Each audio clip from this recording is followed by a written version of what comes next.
I just can't stay motivated. If you've ever said these words, you're using the wrong approach. Most people try to force motivation through sheer willpower, but research shows this method fails 92% of the time in long-term behavior change studies. Picture this: you start a new habit full of enthusiasm, only to abandon it weeks later. Sound familiar?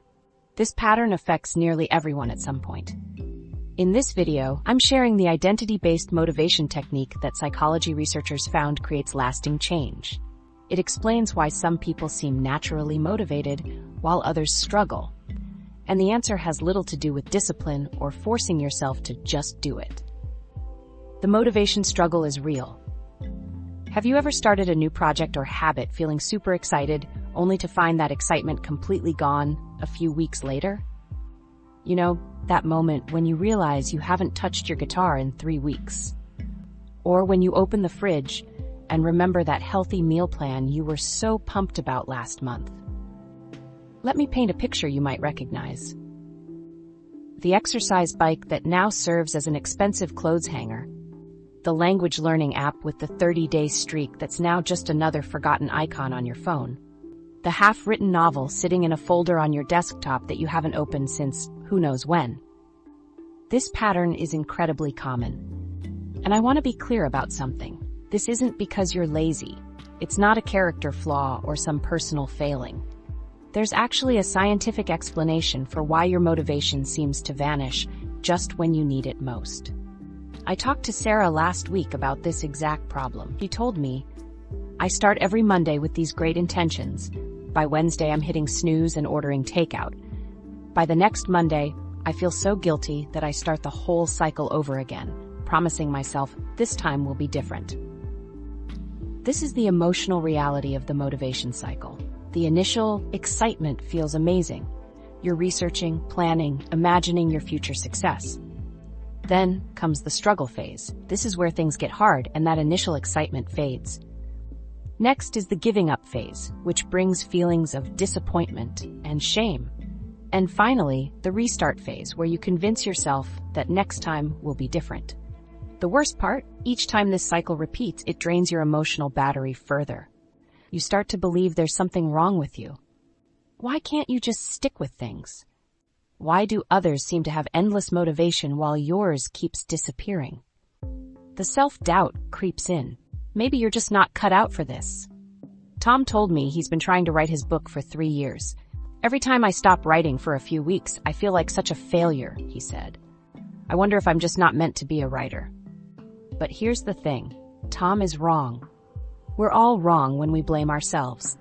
The problem isn't your character or your willpower. The problem is your approach to motivation itself. Most people think motivation is something you either have or don't have. Like it's some resource that randomly appears and disappears. When it's gone, we blame ourselves instead of questioning the framework we're using. Psychology researchers have been studying this exact problem for decades. They've discovered something fascinating about why traditional motivation methods fail for most people. It turns out that the way most of us think about motivation is completely backward. Think about it. What do you do when you need motivation? You probably look for inspiration. Maybe you watch motivational videos, read success stories, or create a new plan. You try to pump yourself up. You might even use rewards or punishments to force yourself to take action. And it works for a little while. Then, inevitably, motivation slips away again. So, what's really happening here? Why does motivation seem to disappear just when you need it most? The answer is surprisingly simple. You're trying to force motivation rather than build it. It's like trying to grow a plant by pulling on it. You can't force growth. You need to create the right conditions for it to happen naturally. Motivation works the same way. When Lisa first joined my program, she had tried everything to stay motivated with her fitness goals. After implementing the identity-based approach we're going to talk about, Lisa stopped needing to motivate herself altogether. 6 months later, she messaged me saying, "The weirdest thing has happened. I don't debate whether to work out anymore. It's just what I do now, like brushing my teeth." That's the difference between forcing motivation and building it. When you build it properly, it becomes effortless. Maria experienced the same shift with her writing. I used to beat myself up for not writing every day, she said. Now I write consistently without the internal battle. The difference is I've stopped seeing writing as something I have to force myself to do and started seeing it as part of who I am. This shift from seeing motivation as something you do to something you are is at the heart of sustainable motivation. And it explains why some people seem naturally motivated while others struggle. Those naturally motivated people aren't actually more disciplined or stronger-willed. They've just built their motivation differently. They don't rely on fleeting inspiration or forceful self-discipline. They've constructed a motivated identity that makes taking action feel natural rather than forced. When your actions align with your identity, your sense of self, motivation flows naturally. You don't need to force yourself to take action because the action is a natural expression of who you are. Think about it this way. A person who identifies as someone who reads doesn't need motivation to pick up a book. Reading isn't something they force themselves to do. It's simply an expression of who they are. The action feels natural, even automatic. But before I show you the better way, let's look at what most people get wrong when it comes to motivation. Because understanding this mistake is crucial to avoiding the trap that keeps so many people stuck in the frustrating motivation cycle. The willpower trap. Think willpower is the key to staying motivated? Science says that's actually the problem. From childhood, we're taught a simple formula for success. Just try harder. Every motivational poster, every coach's pep talk, every self-help book seems to hammer home the same message. Stay disciplined. Push through the pain, force yourself to keep going when you don't feel like it. We celebrate the people who wake up at 5 a.m., take cold showers, and grind through their goals with iron discipline.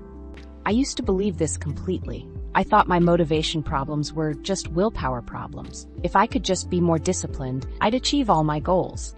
So I'd make elaborate plans and promise myself I'd stick to them no matter what. And for a while, it would work. But then something would happen. After a few days or weeks of forcing myself to follow my plan, I'd hit a wall, a complete motivation crash.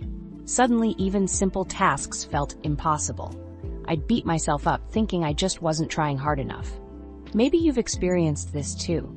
That feeling when you've been pushing yourself for days and suddenly you just can't anymore. It's like your motivation battery just died.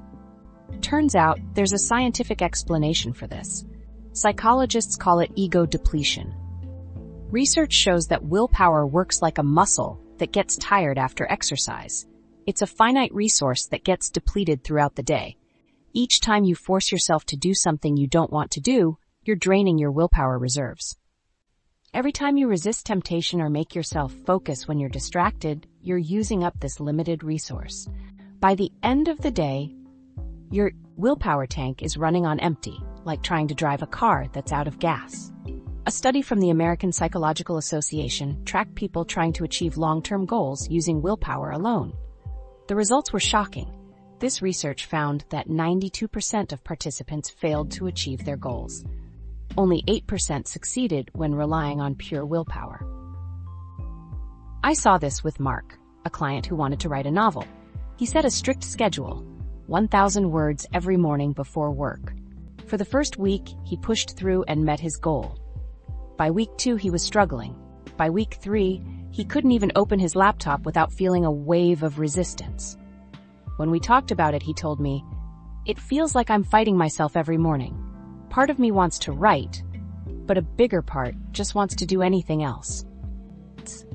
That's exactly what willpower-based motivation creates, an internal battle. You're literally fighting against yourself. One part of you is trying to force another part to do something it doesn't want to do. It's like having a civil war inside your own mind. This internal battle makes motivation feel like a constant struggle rather than something that flows naturally. Every action requires a fight. Every decision demands effort. Nothing feels easy or enjoyable because you're always pushing against resistance. The physical and mental toll is real. When Jennifer came to me, she had been forcing herself to stick to a rigid diet and exercise plan for months. "I'm doing everything right," she told me, "but I feel completely drained. I can't focus at work. I snap at my kids. Even simple decisions feel overwhelming. I'm doing what I'm supposed to do, but I'm miserable. This is the hidden cost of the willpower approach to motivation. It actively drains you in every area of your life. The constant self-forcing creates a state of chronic stress and fatigue. You might be making progress toward your goals, but you're sacrificing your mental well-being and energy for everything else. The reliance on willpower also explains why motivation seems to come and go. You might start the day with a full tank, so your morning workout feels manageable. But by evening, after making decisions and resisting temptations all day, that tank is empty. Suddenly, your evening study session feels impossible. When I work with clients, I often ask them to notice when their motivation is highest and lowest. Almost everyone reports the same pattern: stronger motivation in the morning, weaker motivation after a demanding day. This is willpower depletion in action.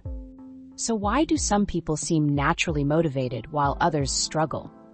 The difference isn't in how much willpower they have, it's in how much they need to use. The people who appear naturally motivated aren't forcing themselves. Their actions flow naturally without requiring that constant push. This highlights the fundamental flaw in relying on willpower. It treats motivation as something external that you have to force, rather than something internal that flows naturally. It assumes you'll always need to push yourself to do things that matter to you. When you rely on willpower, you're essentially saying, the real me doesn't want to do this, but I'll force myself anyway. This creates a split between who you are and what you do. Your actions never become part of your identity. They remain external tasks you must force yourself to complete. Think about how different this feels from doing something aligned with your sense of self. When you do something because that's just who you are, it doesn't require willpower. A person who identifies as a reader doesn't need willpower to pick up a book. This understanding transforms our approach to motivation. The key isn't forcing ourselves harder, but becoming the kind of person who naturally does these things. So if willpower isn't the answer, what is? Let me introduce you to something much more powerful. Identity, the motivation secret. The most motivated people aren't pushing themselves. They're just being themselves. I want to share something that completely changed how I think about motivation. It's called identity-based motivation, and it comes from psychology research that flips our usual understanding upside down. Here's the big idea. Sustainable motivation isn't about what you do, it's about who you are. This is such a different way of thinking about motivation. Most of us focus on actions: exercise more, eat better, work harder. We treat motivation as something we need to generate for each task. But the secret lies in the being, not the doing. This is where natural motivation begins. Think about someone you know who never seems to struggle with motivation in a particular area. Maybe it's your friend who runs every morning without fail, or your coworker who always meets deadlines early, or that person who naturally chooses healthy foods without obsessing over it. What's their secret? Are they just exceptionally disciplined? Do they have superhuman willpower? Probably not. The difference is that they're not forcing themselves to take these actions. They're expressing who they are. Your runner friend doesn't wake up thinking, ugh, I have to make myself run today. They think, I'm a runner, so I run. Your productive coworker doesn't force themselves to get work done. Being productive is part of how they see themselves. These people are expressing their nature, like water flowing downstream. This is the power of identity-based motivation. When our actions align with our self-image, they feel natural rather than forced. They flow from who we are rather than what we think we should do. Our brains are actually wired for this. There's a psychological principle called cognitive consistency, which means our brains work hard to keep our actions in line with our self-image. When we do something that doesn't match how we see ourselves, we experience mental discomfort. Our brain sends signals saying, this isn't who you are, and that creates resistance. On the flip side, when we take actions that align with our identity, our brain rewards us. It feels right. It feels authentic. It doesn't require the same mental battle. I saw this with Alex, who struggled for years to maintain a meditation practice. He would force himself to sit for 10 minutes each morning, fighting his thoughts the whole time. I'm not a meditation person, he would tell himself. After learning about identity-based motivation, he shifted his thinking. He started seeing himself as someone who values mental clarity. Meditation became an expression of that identity. 6 months later, meditation is just part of who he is. Lisa experienced the same shift with her writing. She spent years pushing herself to write, setting strict word count goals and beating herself up when she missed them. Writing felt like a constant battle. When she shifted to seeing herself as a writer, not someone trying to write, but someone who already is a writer, everything changed. I still have days where writing is hard, she told me, but I no longer question if I'll do it. Writers write, and that's who I am now.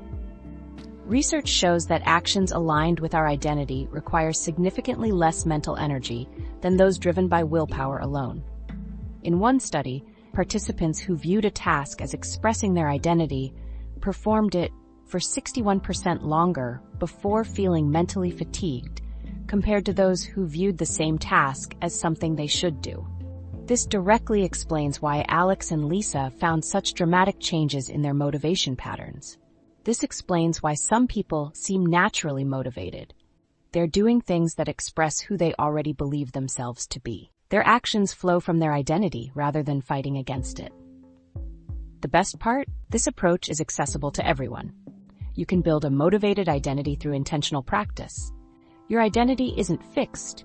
It's something you can actively shape. Take Maria, for example. A busy mother of 3 who always hated exercise, she transformed her life by adopting the identity of a person who moves her body daily.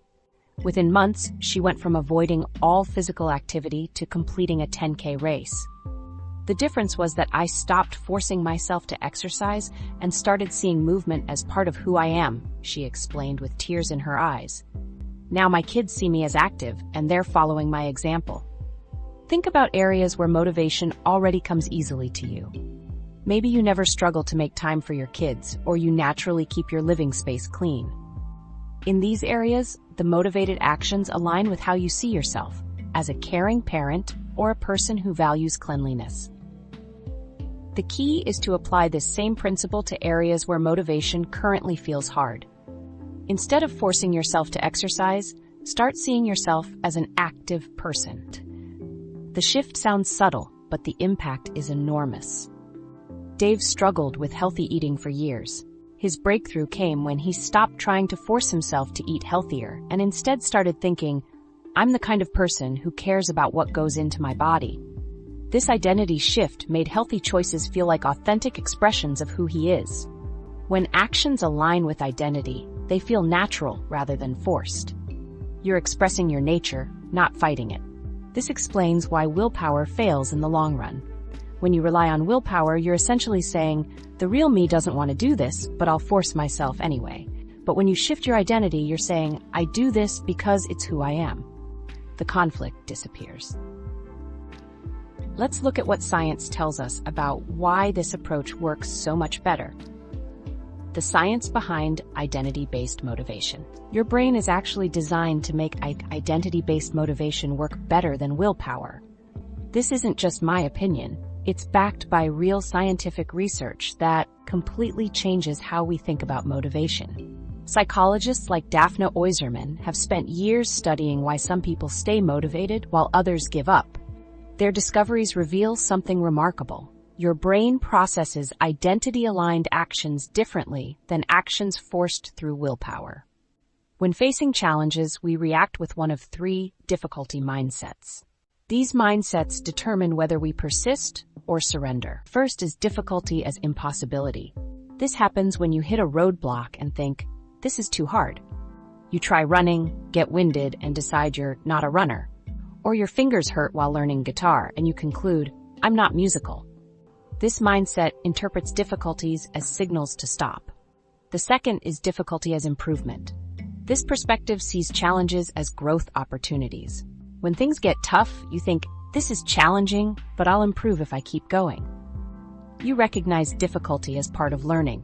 While better than the first mindset, it still treats the activity as something external.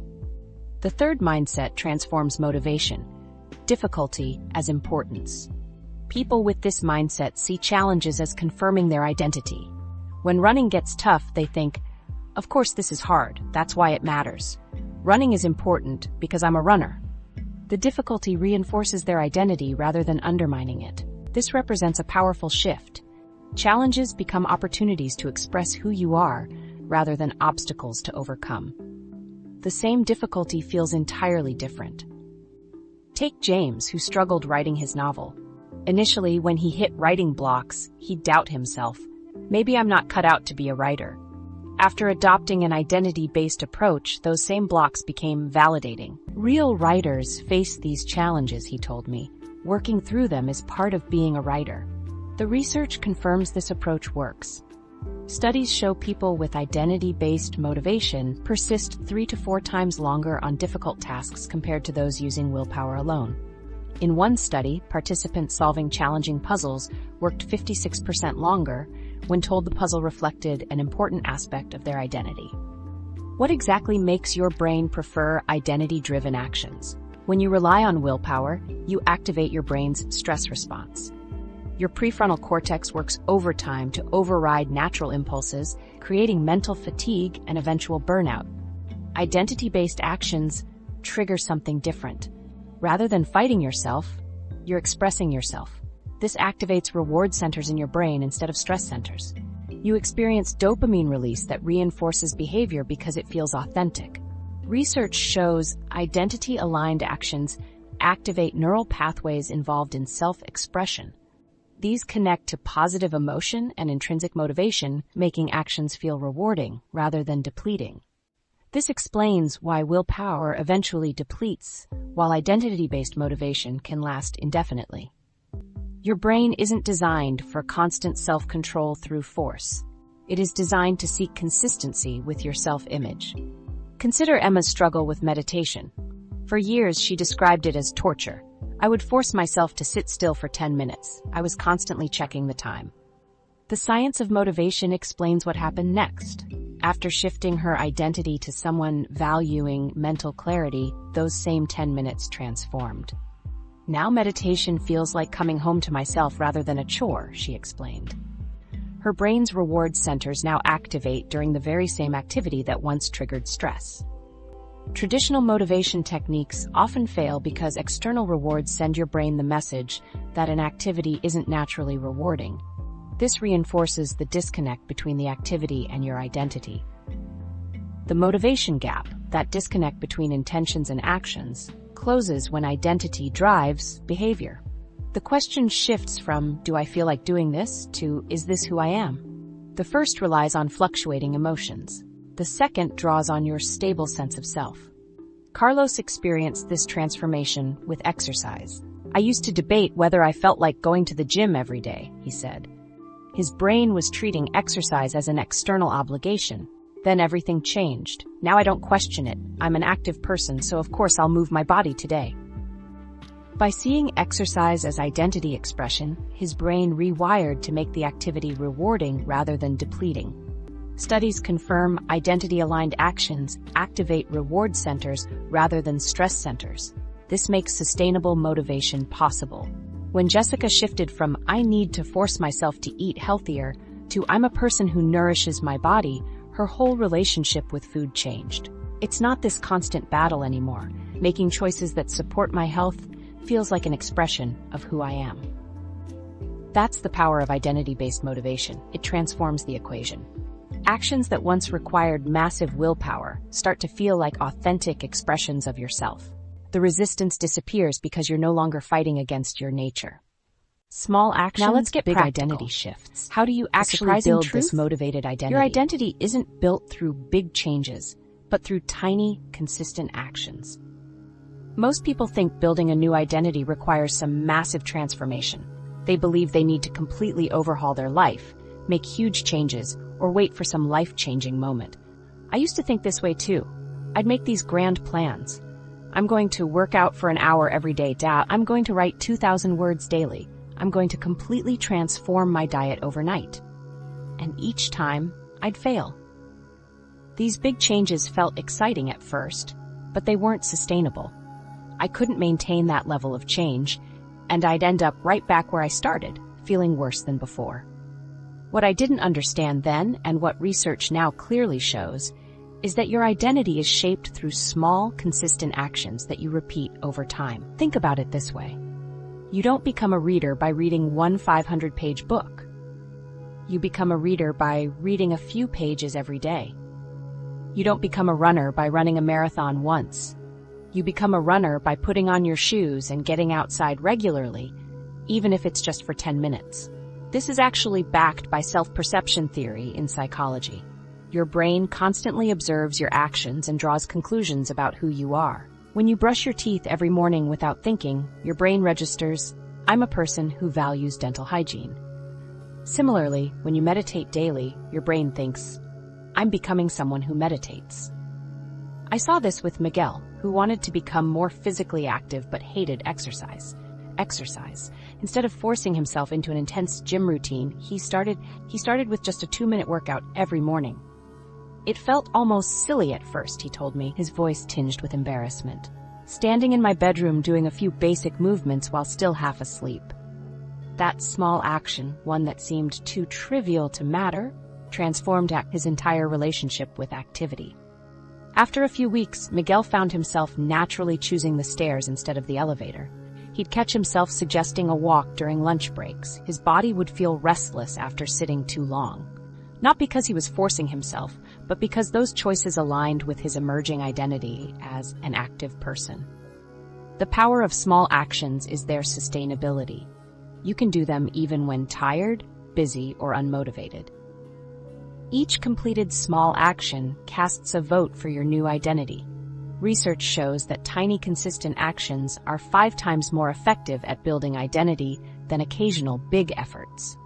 Doing something small daily sends a clearer message to your brain than doing something huge once a month. Sarah wanted to become a writer, but struggled with consistency. She'd occasionally spend 6 hours on a Saturday writing, then not touch it again for weeks. We shifted her approach to just 100 words a day, about a paragraph. Within 3 months, her eyes bright with pride, she told me, "The difference is that now I write even when I don't feel inspired. It's just what I do because it's who I am." These small wins create powerful feedback loops. Each time you complete an action aligned with your desired identity, your brain releases chemicals that make you feel good. This creates a positive association with the activity and strengthens your new self-image. Over time, actions that once required effort start to feel natural. You're no longer forcing yourself, you're just expressing who you've become. I experienced this with meditation. For years, I tried building a 20-minute morning practice, only to abandon it after missing a day. Finally, I scaled back to just 2 minutes each morning. It was so easy I couldn't talk myself out of it. Within a month, I naturally wanted to meditate longer. 6 months later, meditation became part of who I am. So how do you apply this to your own life? Here's my simple framework for identifying the right small actions. First, clearly define the identity you want to build.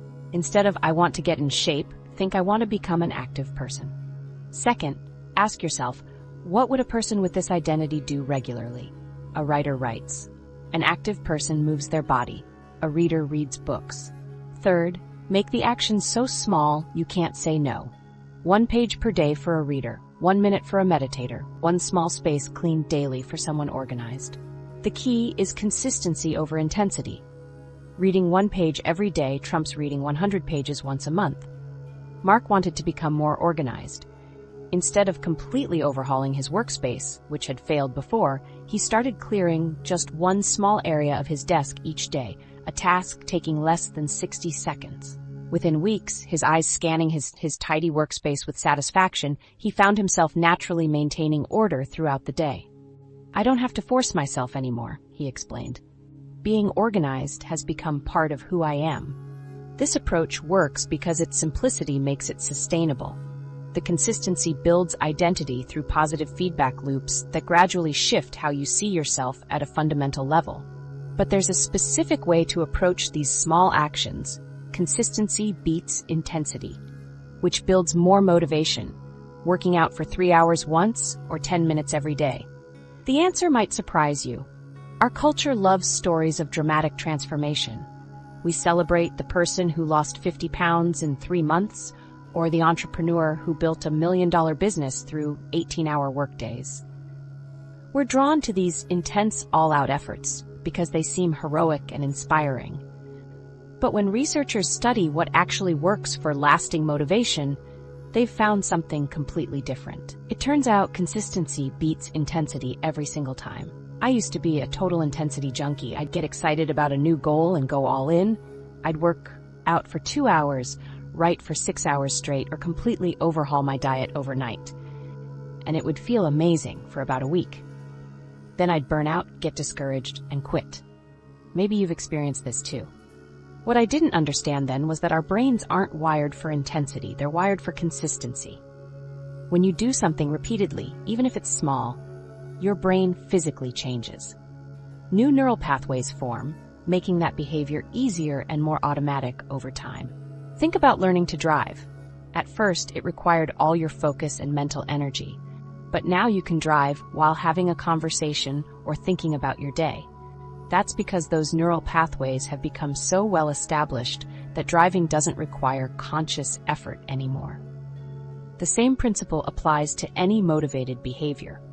The first few times you go for a run, meditate, or sit down to write, it requires effort and willpower. But with consistency, your brain gradually rewires itself to make that behavior automatic. Sarah experienced this firsthand. She had tried intense workout programs for years, but could never stick with them longer than a few weeks.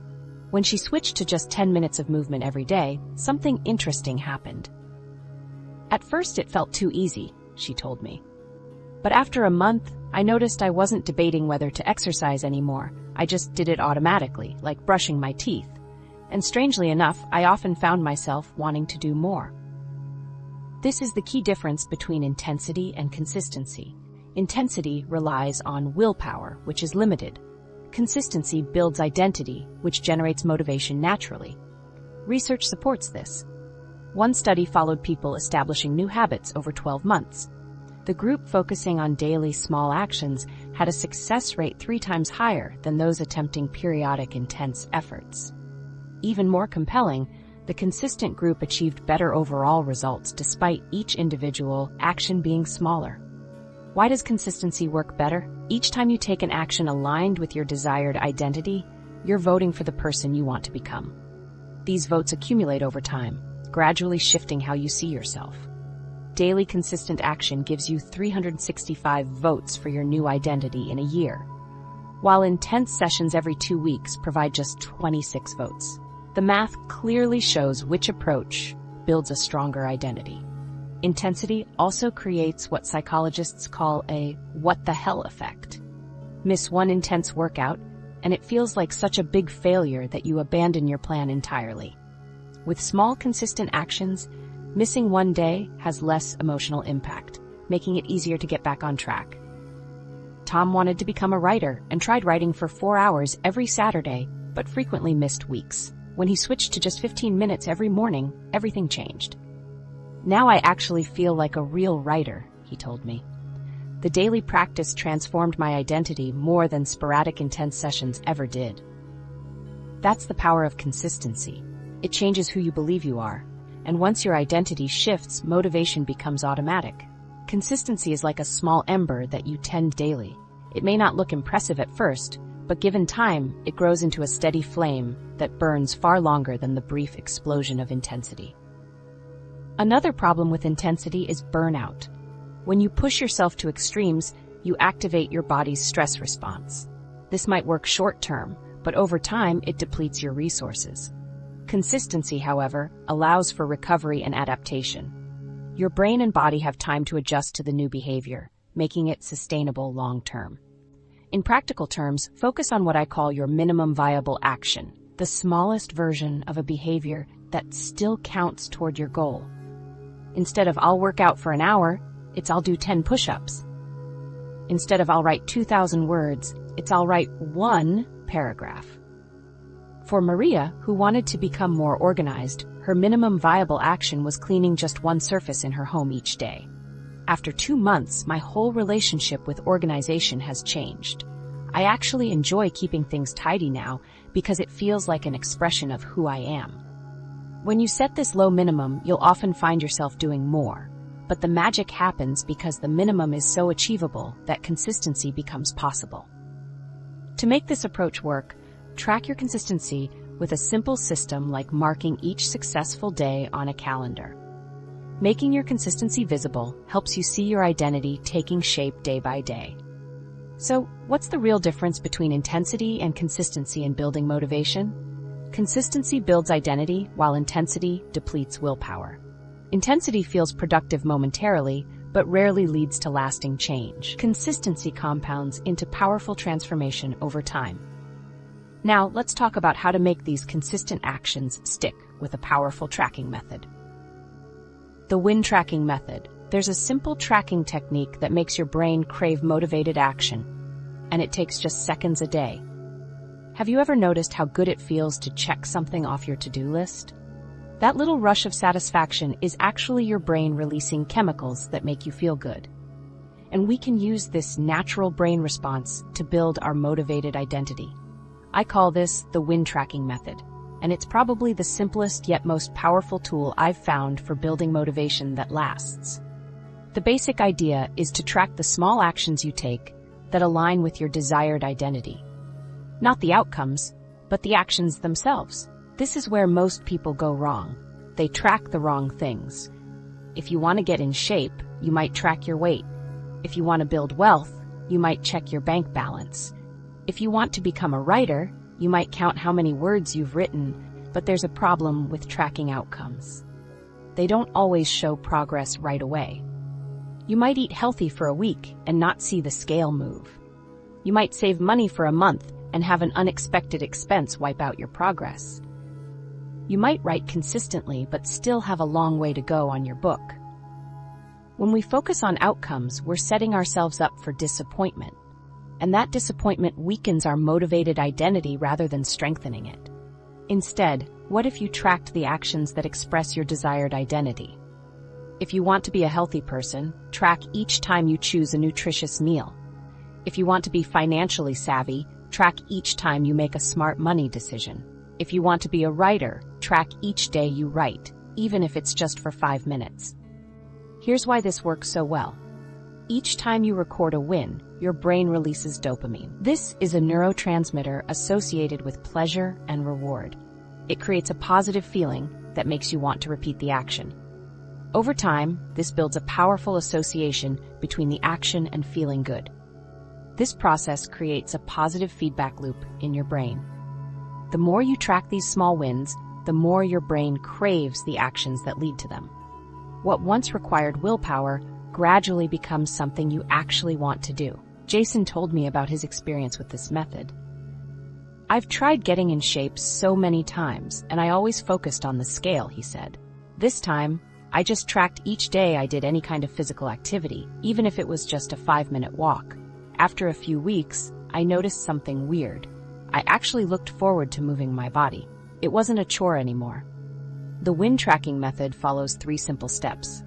1. Identify the specific actions that express your desired identity. These should be small, doable actions you can complete regularly. If you want to be a reader, it might be reading for 10 minutes. 2. Record each time you complete one of these actions. Use a paper calendar where you mark an X for each day, a habit tracking app, or a journal. The important thing is making your wins visible. 3. Celebrate each win, no matter how small. This might feel silly at first, but it's crucial for the dopamine release. A celebration can be as simple as saying, "I'm building my reading identity." The key is acknowledging that this action is an expression of who you're becoming. Research shows this approach really works. People who track identity-aligned actions are 80% more likely to maintain motivation long-term compared to those who only track outcomes. The method creates a visual chain of victories that your brain can't ignore. When you have a calendar full of X's showing your daily meditation practice, it's hard to maintain the belief that I'm not a meditation person. The evidence contradicts the old story. I've seen various implementations work well. Some people place paper calendars on their fridge or desk for maximum visibility. Others use apps like Habit, Streaks, or Done that provide satisfying visuals of progress. Many find that a win journal becomes a powerful record of who they're becoming. Mark struggled with believing he could be consistent with anything. I had this story that I was a quitter, he told me. But after tracking my daily writing for 3 months, I couldn't deny the evidence. The calendar full of X's proved I was becoming consistent. It literally changed how I saw myself. This method also helps during motivation dips. On days when you don't feel motivated, looking at your tracker reminds you of all the consistent action you've already taken. It reinforces your identity and often provides just enough of a push to keep your streak going. How can tracking small wins dramatically boost your motivation? It creates tangible evidence of your identity that your brain can't argue with. It turns abstract identity goals into concrete, visible progress, and it harnesses your brain's natural reward system to make motivated actions feel good rather than draining. But the words you use while tracking matter more than you think. The language of identity. The words you use about yourself literally rewire your brain for motivation, or against it. Have you ever noticed how the way you talk to yourself affects how you feel? I started paying attention to my self-talk a few years ago and realized something pretty eye-opening. On days when I told myself I'm not good at this, everything felt harder. But on days when I said I'm the kind of person who figures things out, the exact same tasks felt easier. There's real science behind this. The language we use shapes our identity, and our identity drives our motivation. When you change your words, you actually change your brain. Most of us use language that works against our motivation without realizing it. Listen to how people talk about their goals. I'm trying to exercise more. I should eat healthier. I want to be more organized. These statements sound normal, but they're actually reinforcing that these behaviors aren't part of who you are yet. They create distance between you and the identity you want to build. I noticed this with Sam, who had been trying to establish a writing habit for years. Every time we talked about it, he'd say, "I'm trying to write more." Or, "I need to be more consistent with my writing." These phrases were actually telling his brain that writing wasn't a natural part of his identity. The difference between action-focused language and identity-focused language is significant. Action-focused language emphasizes what you're doing. I'm trying to exercise. Identity-focused language emphasizes who you are. I'm an active person. This language tells your brain that these behaviors are natural expressions of your identity. When I pointed this out to Sam, he shifted his language from "I'm trying to write more" to "I'm a writer." At first, it felt dishonest to him. Then, something shifted. "It's less of a struggle now," he told me, his voice lighter than I'd ever heard when discussing writing. "Before, it felt like I was forcing myself to do something unnatural. Now it just feels like I'm being myself." Consider these identity-affirming statements. Instead of "I'm trying to be more confident," say "I am becoming more confident with each conversation." Replace "I should read more" with "I'm a reader. Books are part of my life." Swap "I want to be more creative" for "I express my creativity daily, even in small ways." These shifts might seem subtle, but they send completely different messages to your brain.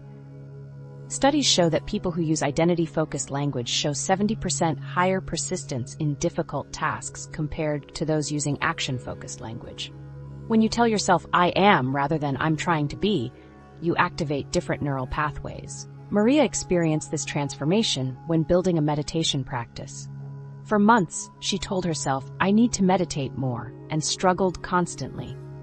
When she shifted to saying, "I'm developing my identity as a mindful person," something changed. Meditation started to feel like a natural part of my day rather than another thing on my to-do list, she told me. This language shift is especially powerful when facing challenges. People using action-focused language think, "This is too difficult for me." Those using identity-focused language think, "This is challenging, but working through challenges is part of who I am." One effective tool is creating identity affirmations, short phrases that reinforce your motivated identity. For building a fitness identity, "I'm an active person who moves my body regularly." For creativity, "I express my creativity daily, even in small ways." For learning, "I'm curious and seek new knowledge every day." Use these affirmations regularly, especially before taking aligned actions. Before a workout, remind yourself, I'm an active person. Before writing, think, I'm a writer. Carlos shared a powerful moment that changed his relationship with running. I was lacing up my shoes, dreading my usual 5 miles, he recalled. Then I stopped and said out loud, I'm a runner, so of course I'm going for a run today. Something clicked. I felt my shoulders relax and actually found myself looking forward to the run. It wasn't a chore anymore, it's just what someone like me does. The beauty of changing your language is that it creates immediate motivation shifts. The first time you say, I am, instead of I'm trying to be, the action feels slightly more natural, less forced. Over time, this effect strengthens. As you consistently use identity-focused language and take aligned actions, your brain forms stronger connections between your sense of self and these behaviors. Eventually, motivated actions become automatic, not because you're disciplined, but because they're expressions of who you are. Start by noticing how you talk about your goals. When you catch phrases like, I should, I need to, or I'm trying to, shift to identity-focused language. I am, I do, as someone who.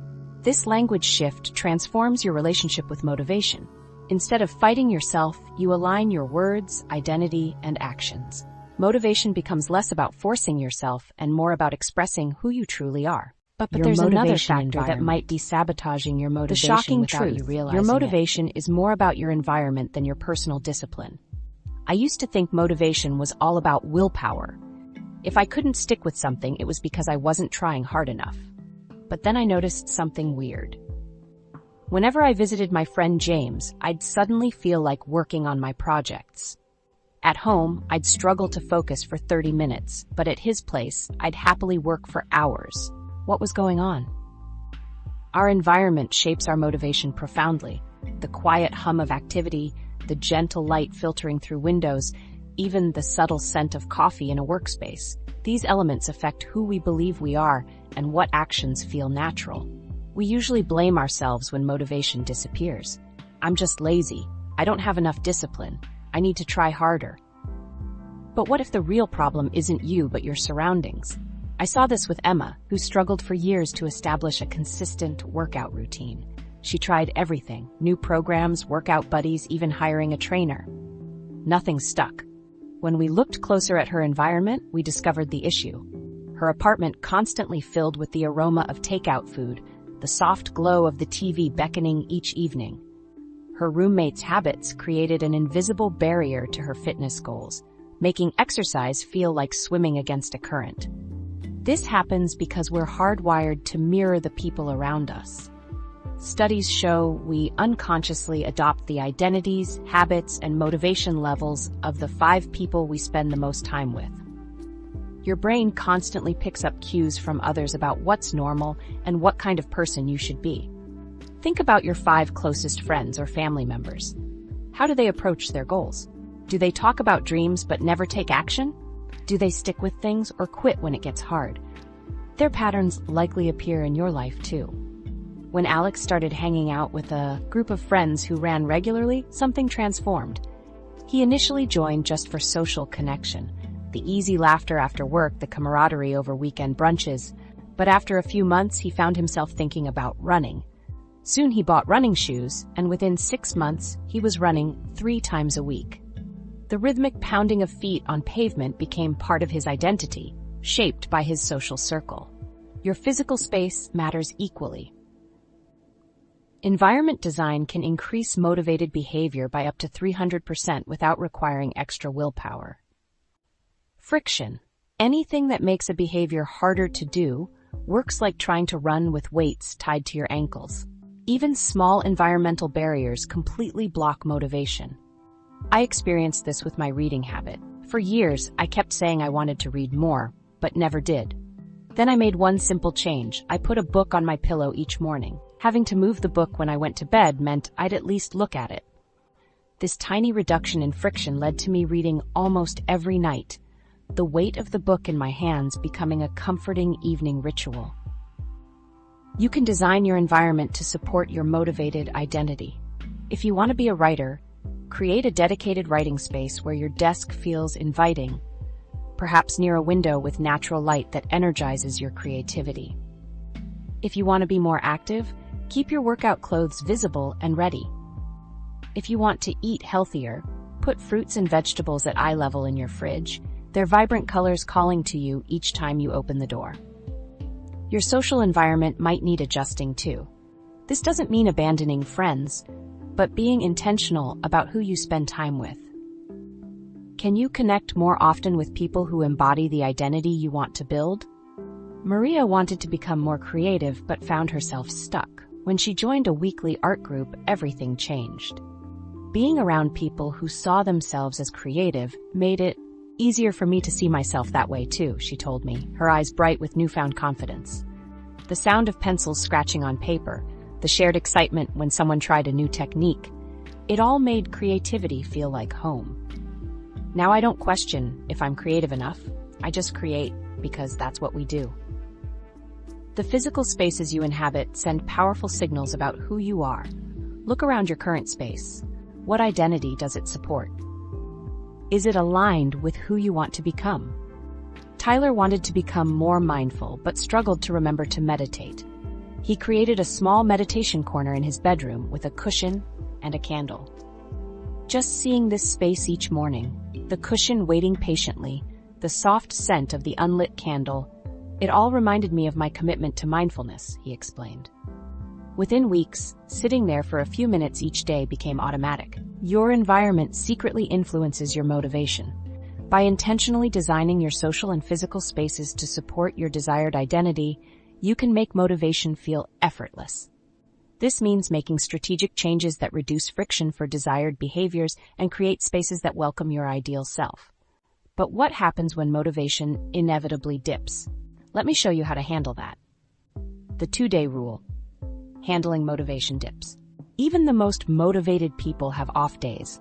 No matter how strong your identity is, your motivation will naturally go up and down.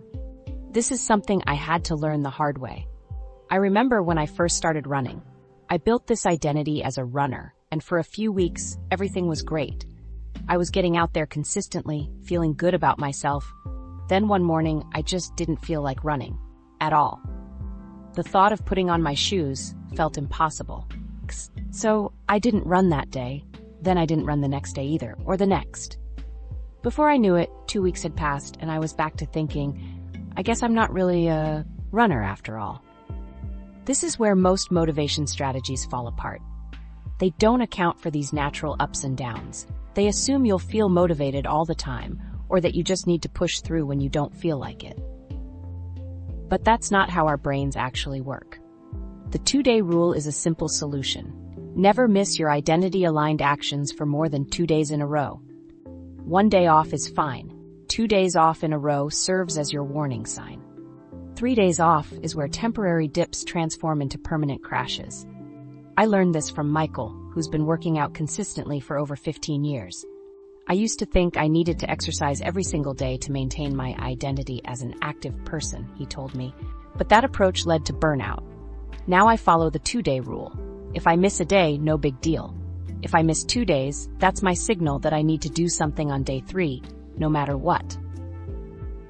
When you feel the motivation dip coming on, remember, a small step today prevents a crash tomorrow. The rule works because it prevents temporary motivation dips from becoming identity shifts. Your identity forms through consistent actions over time. When you miss 1 day, it barely affects how you see yourself. But after several consecutive missed days, your brain questions your identity.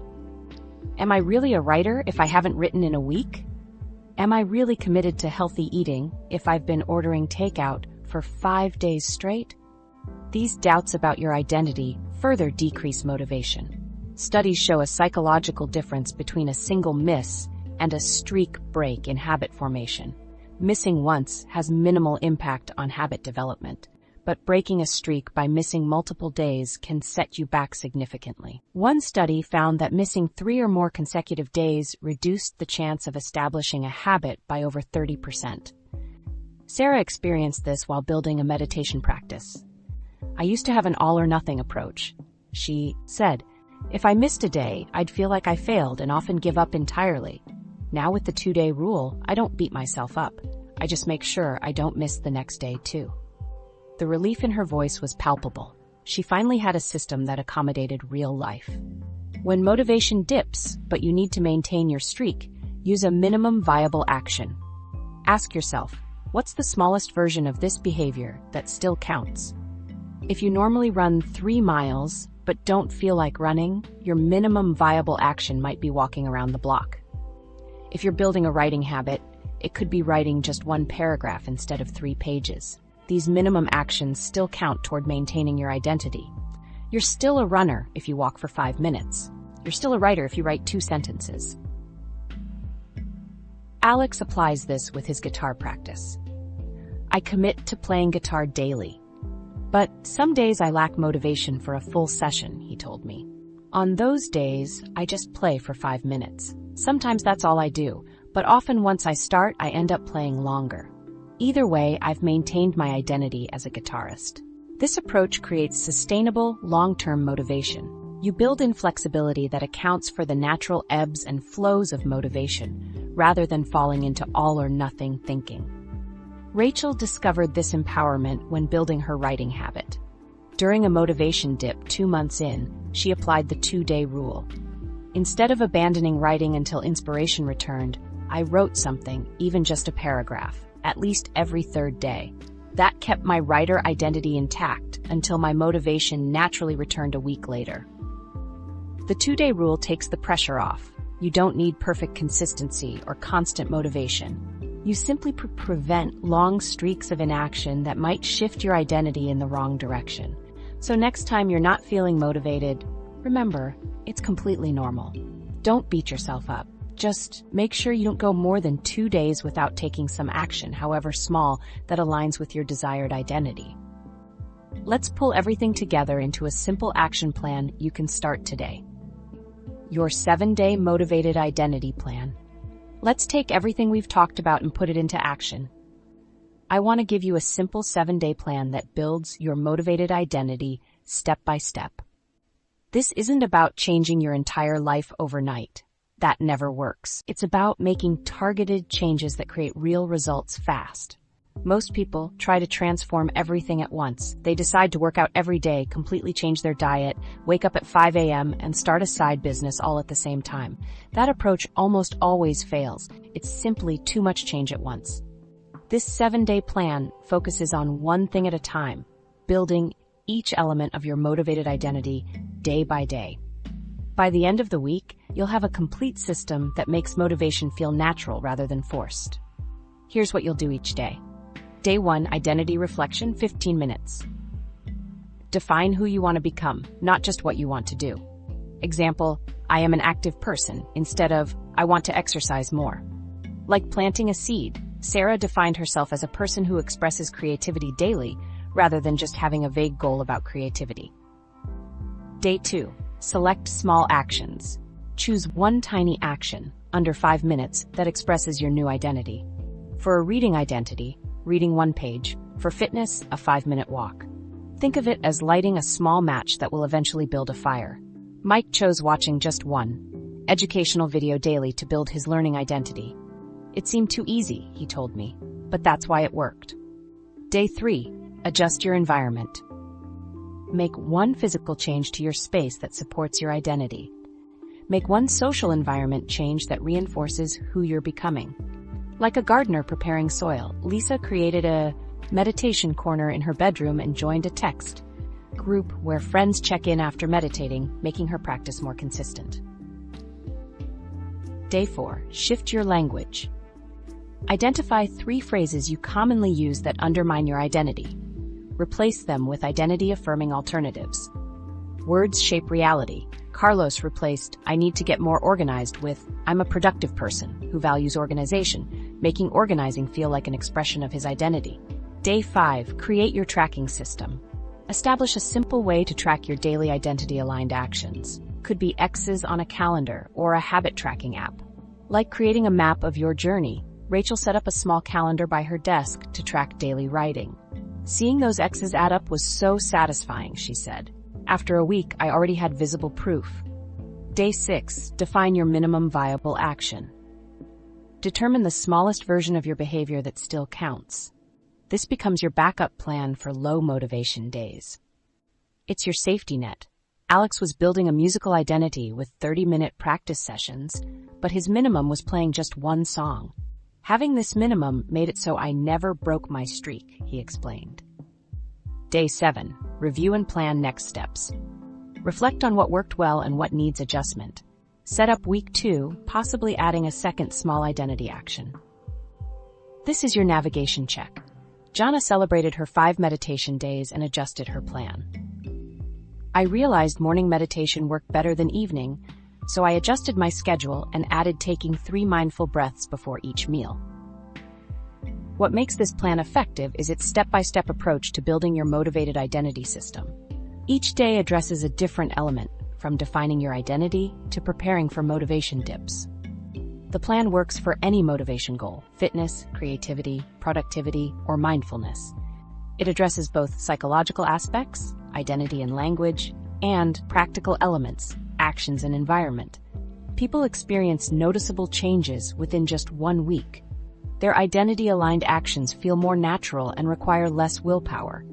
They catch themselves using new language about who they are and feel momentum building as their tracking calendar fills up. Tim followed this plan to build his identity as a reader. By day 4, I noticed something weird, he told me. I actually wanted to read. It wasn't something I had to force myself to do anymore. It just felt like a natural part of my evening routine.